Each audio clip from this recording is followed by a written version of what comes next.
კინოგიდის ახალ რუბრიკაში, რომელსაც პირობითად ბონდიანა დავარქვით, ვაგრძელებთ ჯეიმს ბონდზე საუბარს.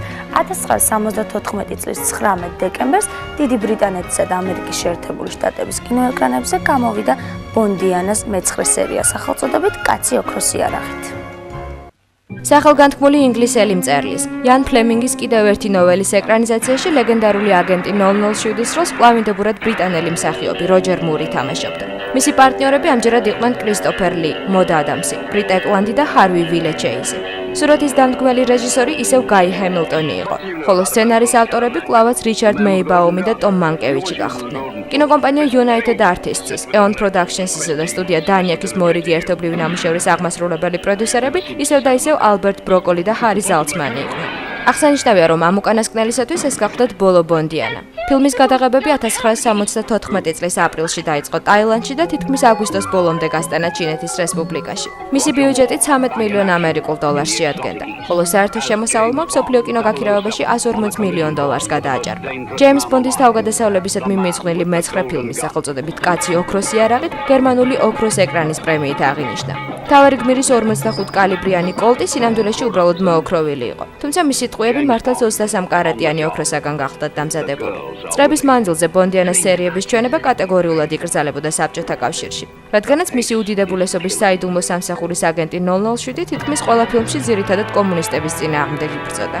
კაცი ოქროს იარაღით პირველი სურათი იყო, რომელიც კრემლში უჩვენეს პოლიტბიუროს წევრებისათვის მოწყობილ სპეციალურ პრემიერაზე. საინტერესოა, რომ პროდიუსერმა ჰარი ზალცმანმა მოითხოვა ფილმში სპილოების რბოლის სცენის შეტანა, სადაც ბონდი და მისი მეტოქე ამ უზარმაზარ ცხოველებზე ამხედრებულები უნდა გაჯიბრებოდნენ ერთმანეთს.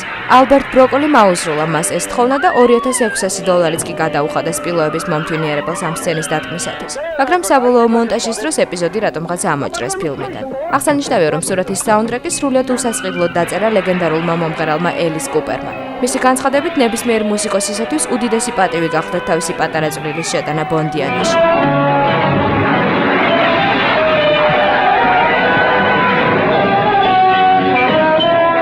You meet old friends and new enemies. It's non-stop Bond. The action is spectacular. You're not. I sure am, boy. Reaching a new high for 007.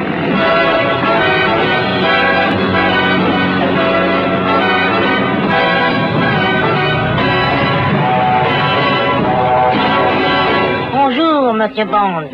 I am Nicknap. Monsieur Scaramanga will welcome you personally. The target is the highest-priced killer in the world. He plays a deadly game, and the stakes are sky high.